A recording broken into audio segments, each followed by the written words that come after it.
Hey guys, I am DM Zone. This is Gamers Oasis. We're going to go over some XP for gold slash maybe something a little more silver in color.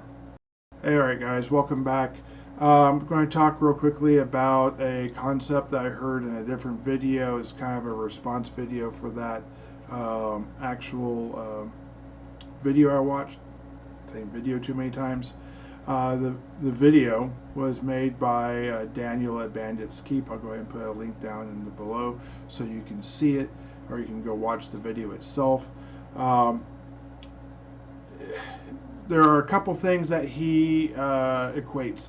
So there's a rule in the very early edition to the game. In this case, I'm using BX. But in the very early edition to the game, you could every time you gain non-magical loot, you gained experience for 1 experience per gold. Well, what that meant is that it would be a driving factor of where you gain experience, because you might kill some goblins or whatever, but it's the loot they had that actually made the goblins more valuable, because those were like bonus and you didn't have to fight to get that, or you could steal it. My nose is itching so bad. It's so dry down here. Anyways, you could steal it, not have to fight anything, and you could get experience. Okay, this is a very principal part of the early game because it's so brutal in combat. You could die. I mean, literally, you could have 2 hit points because you roll starting hit points, literally. So that's a pretty bad thing. So not being in combat is a better way to be. So let me get into what the actual rule says. It's on page B22 in the basic book.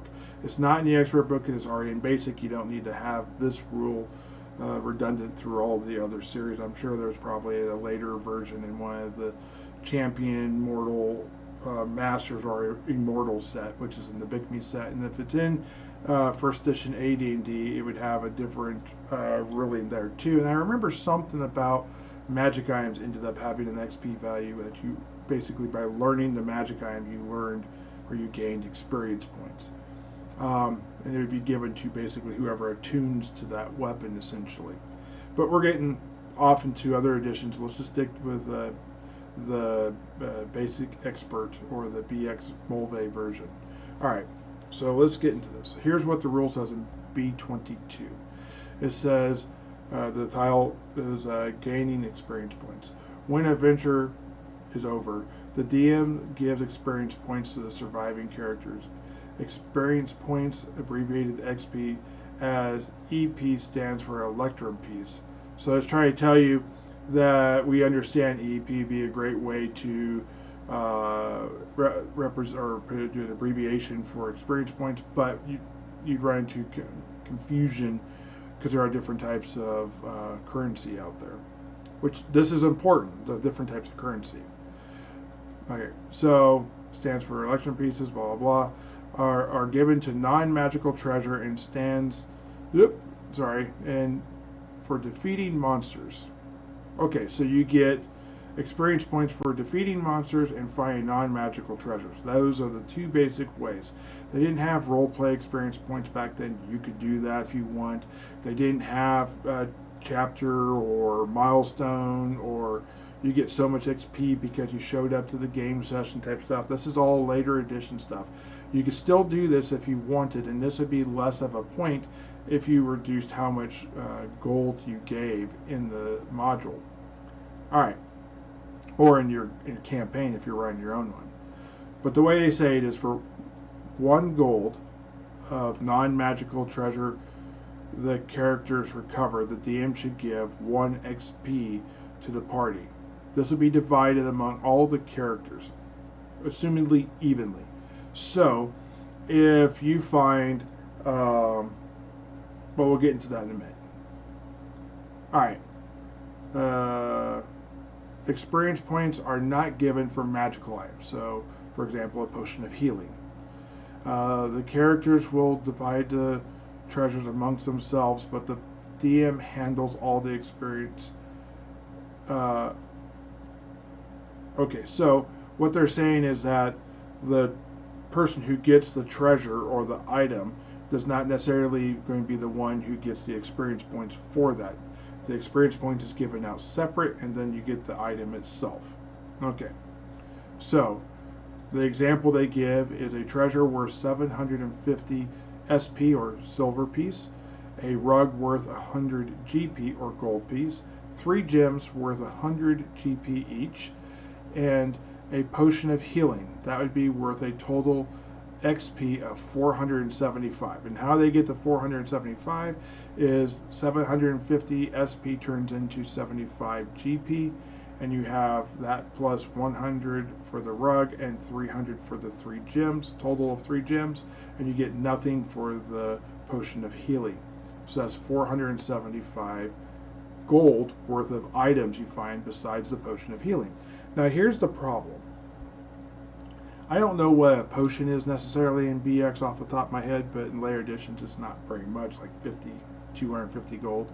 Essentially, you could go and take that 475 gold worth of items and turn that into almost 2 potions of healing besides the potion of healing you have. Or you could take that 475 gold and almost buy a suit of plate mail, which gives you armor class 3.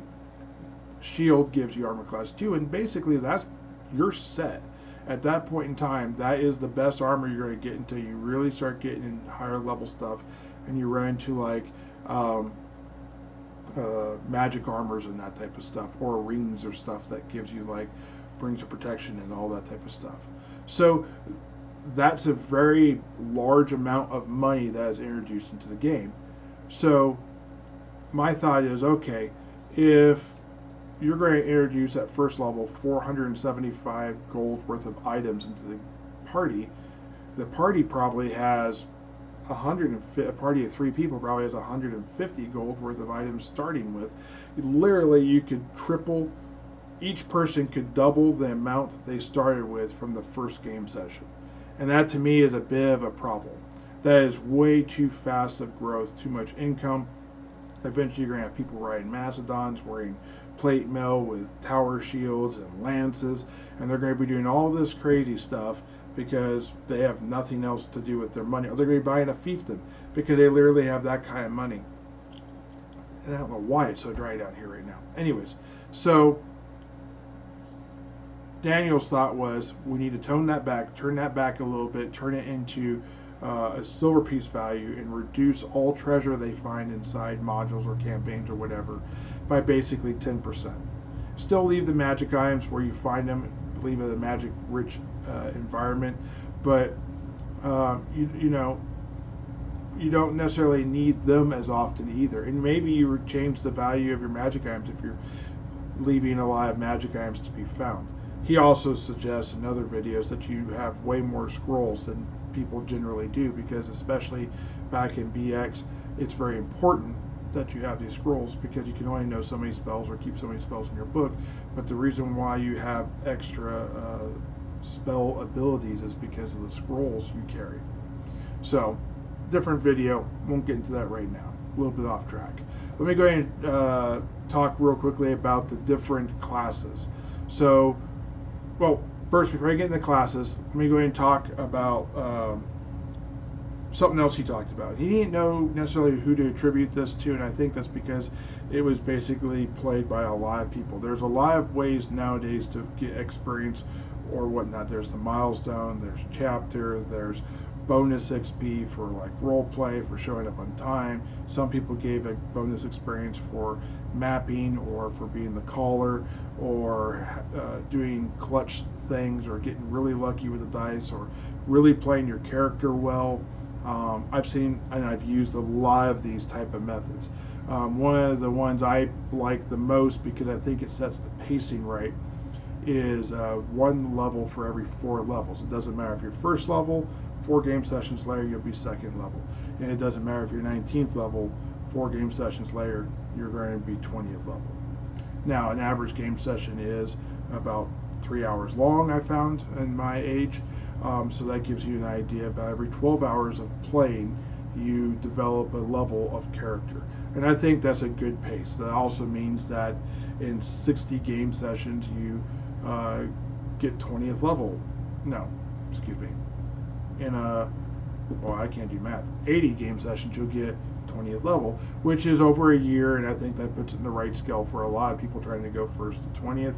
And I think that once you get, into these later game sessions, a lot of your stuff is major downtime, probably intervals between each game session, because when you're lower levels, you're going to be like boom, boom, boom, boom, boom, boom, boom, boom, because you're going to be going into a dungeon, you're going to be dragging your way through the dungeon, you're going to leave, and then you're going to have a couple down sessions where maybe you play something else while you guys go through your loot and divide up and have what do you do for the next 6 months? What do you do for a year? Everyone ages a year, and you come back. When you're higher level, you can't save the world 3 days in a row, so you gotta have large quantities of time that go by so that this can happen and seem more natural. Anyways, so going back to pacing, when I did every 4 game sessions you gained a level. If I had a character die, one of the things that I wanted to do and I did was the characters would come back 1 to 2 levels below. I didn't feel like going 3 levels was necessary, but if you were above 5th level, then you would go ahead and come back as 2 levels below. So if they were 5th level, you come back as 3rd, and then you would level up. You would level up while you're below them every 3 games, and they would still continue to level up every 4 games. And this would last until you made up those 2 levels, and then basically you'd be within 4 game sessions of everyone else leveling. And it created a little bit of, not everyone leveled in the same game session. And those that did all had not died. And it was sort of like a status, I guess you could say. Unless you were extremely lucky and fell back on that every 4 game session thing. But most people did. Okay, so let me go ahead and go into this a little deeper.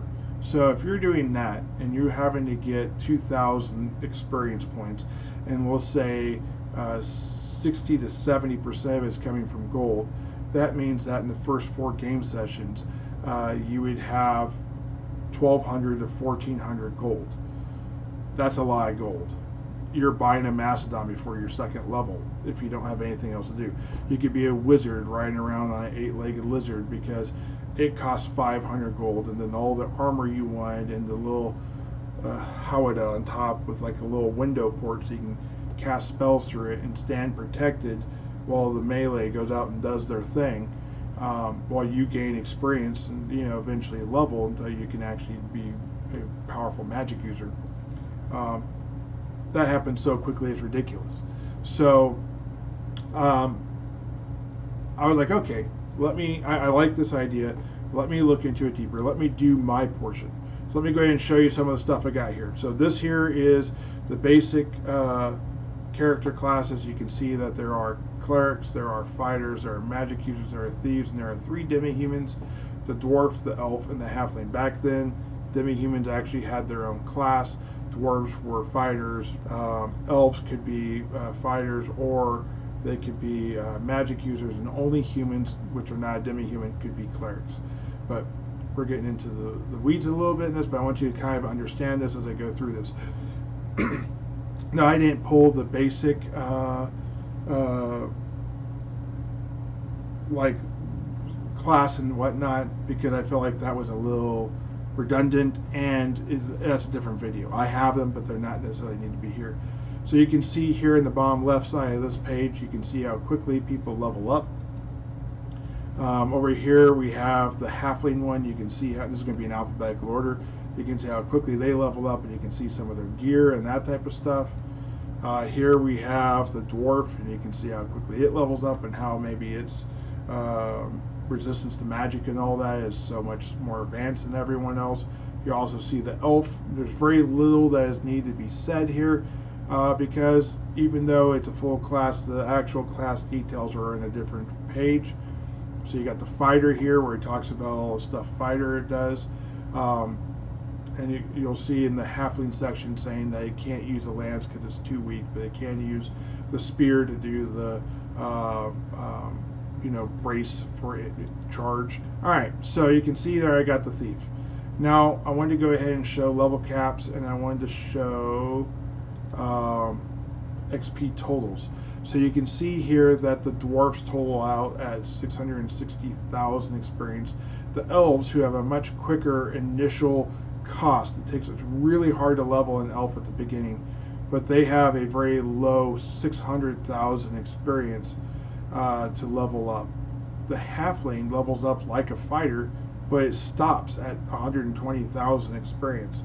So it's kind of crazy. The thief levels up way faster, and by the time you get to 120,000 experience, they're still level 8, just like a halfling is. So it really doesn't matter in the end anyways. But if you were going to 40,000, so you could go ahead and get level 7, you would still be a level 5 halfling. So there is some benefit there. Thieves do progress a little bit faster. They require 760,000 experience points to get to the end, whereas a cleric only requires 700,000. So even though the thief starts out at a lower initial cost, it actually costs less than the cleric does in the very end. And I think that's a little bit because the thief at the higher end kind of becomes its skills finally catch up to what it's trying to do, whereas when it first starts out, it's terrible at everything for the most part. Fighters cost a lot, but the most expensive is the magic user. So what I wanted to do was to kind of look at per level, if you were to take one character of each class and then average it, and then come up with that and then divide that by 4, and that's how many experience points you would have per game. So let's say if you wanted to get a fighter up in 4 levels, you would have to do it with 500 experience points per game session total to get there. So that would be, if you're doing like a 60-40 split type of thing, that would be like, we'll do that'd be 200 experience points for fighting creatures and 300 gold per thing. I think 300 silver pieces makes a lot more sense, makes it a little bit lower, and it does that. But I want to make sure that works all the way through. So I want to look at the total XP cost and what you're looking at. So look at this slide here. You can see here that the actual total you need is 550 experience points for the first 4 game sessions. That's going to get you there. Now, something to note is that first and second level actually end up being the same mathematically, and I'm not 100% sure how that happened, but that's how it happened. And you can see that the line in black is the game session.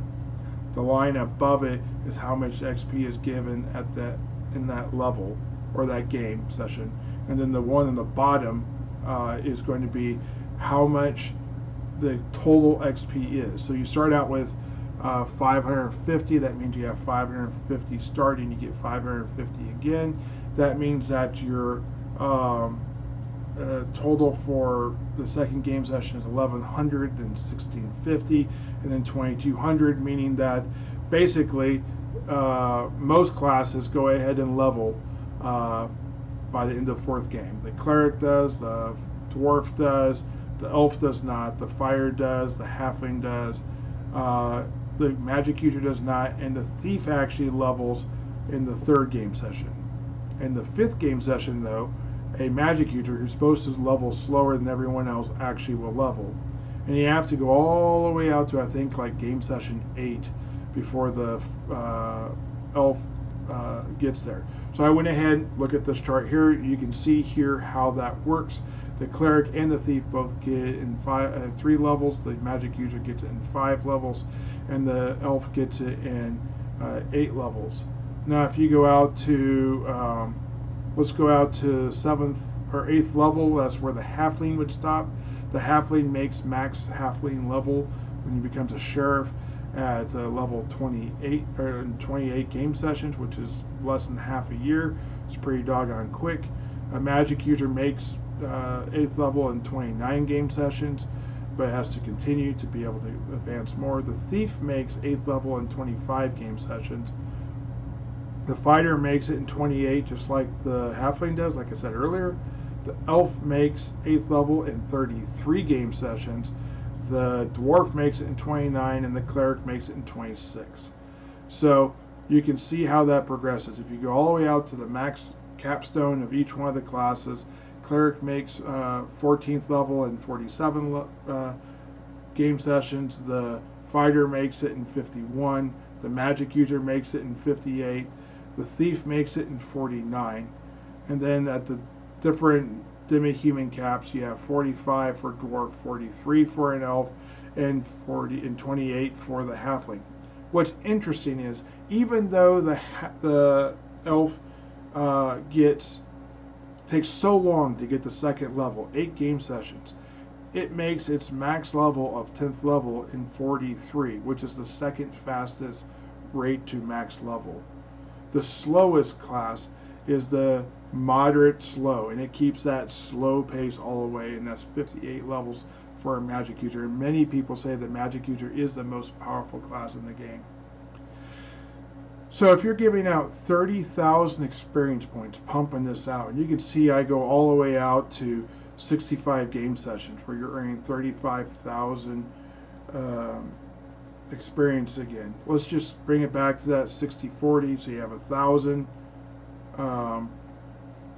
basically experience from fighting monsters, or 10,000 experience from fighting monsters, and you get 20,000 for the items you find. Not only do you have 20,000 gold pieces worth of items you have to create and implement into your game, but holy cow, now they can go and sell that or add to their keeps, their fiefdoms, or whatever they have by then. And they should have these things by then. But I think that if you were to take that into the fact that they've gone, let me look back here, you get your first 30,000 at, you get your first 30,000 at 37th game session, and that's going to be like that for then on. I mean, go back and look at the character levels. Who's at 37 game sessions? Who's at their what level? 37 game session, you have the cleric at 11, you have the dwarf at 10, you have the elf at 9, you have the fighter at 10, the halfling has been leveled at max, so he'll never see that unless he's just a drain on the party. And the magic user is going to be at level 34th game session, or 30, excuse me, it would be at 10th level, 9th and a half level, I guess you could say. And then you have the thief sitting here at 11th level. So basically from then on, while they do the rest of the things they're doing, they're getting all these experience, and they're getting all this gold, and they're getting all these items. And I think if you took 10%, if you knock that back by 1/10, I think that makes a lot more sense. 1,000 or 2,000 gold worth of items in a game session sounds a lot more reasonable than 20,000. It sounds like something a lot more manageable, even at the high end of this game. And you're talking about non-magical loot. You're not talking about they find some ring of wishes or something of that nature. You're talking about non-magical loot. So I think that what Daniel was saying actually works all the way through, and it makes a lot more sense when you get to the end game, and I think it brings back the gonzo and the ridiculousness that you find in some of these games where, you know, people have nothing else to do with their money but the crazy stuff they might do. And I'm not going to get into all that because that's a whole different video for a different time. Anyways, so I like this idea. I think what I've done here kind of proves it mathematically. I think that the 1 level per 4 game sessions is a great way to go. I think it makes a lot of sense.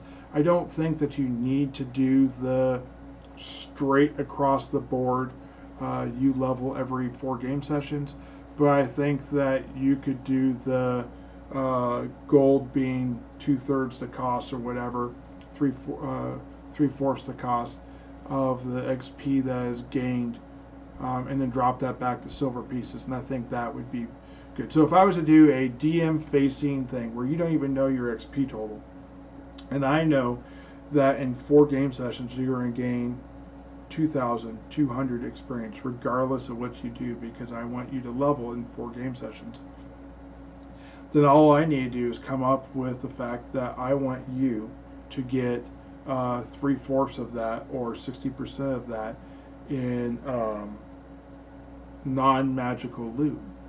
So that would be between 12 and 1,400 gold worth of non-magical loot that you would find in the first thing. Or take that back a notch, make it 120 gold to 140 gold that the party finds.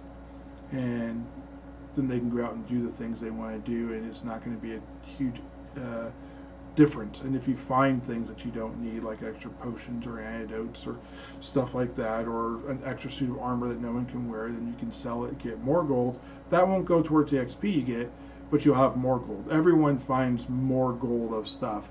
And I think that if you're bringing back dishes and plates and stuff like that for the few extra gold, so you get the little bit extra XP, that's not what the spirit of the game is talking about. What it's talking about is you went into an area, you somehow got an item, and that took resources or ability or thought, and that brought the adventure. It's not talking about how many silver spoons you bring back. I think that silver spoon still gives you a gold value, but I think that that's not necessarily the XP you gain, unless getting that silver spoon was a story in itself, and it wasn't just something you found in every room when you picked up, and it was a filler treasure designed for appearances. So anyways, I hope this kind of plays a little bit with the way you think and how you and what you guys think about the game. And let me know down in the comments if you think that this is a good idea, if I have a huge gaping hole that I need to fix. And if you happen to know Daniel or whatever, please let him know that I appreciate his video, and have him come watch mine, because I love to hear what he thinks about my video. Alright, thank you guys, I appreciate it. This is TM Zone. I look forward to see you guys in my next videos, and look for some low entry level understanding of BX, because I'm going to be running a BX game, and I want my players kind of to have this understanding too. So thank you, and have a great day. Bye.